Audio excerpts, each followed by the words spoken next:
विश्वकर्मा के बैठब सैया 100 साल जियब मूर्ति बाबा विश्वकर्मा के बैठब सैया 100 साल जियब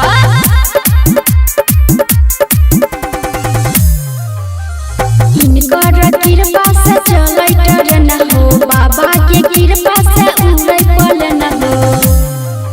यदि शरण में सिर झुकैब सैया 100 साल जियब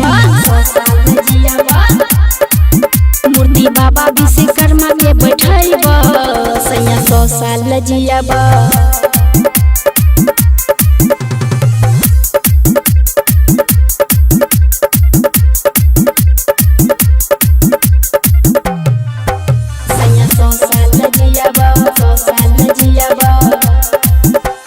बाबा विश्वकर्मा करे हाथी के सवारी नहीं के कीड़े पास चले सब गाड़ी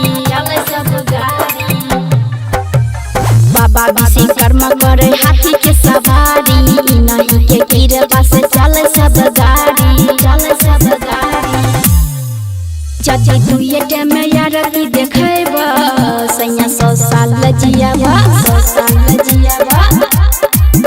मूर्ति बाबा विश्वकर्मा के बैठब सैया 100 साल जियब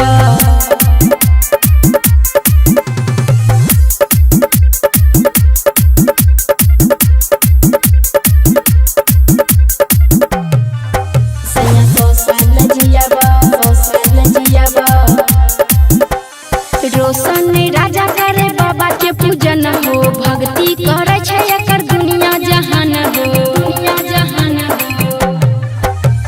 छोटी रानी करे बाबा के पूजन हो भक्ति करे छै एकर दुनिया जहान हो पंडित जी के साथ पूजा यदि करब सैया 100 साल जियब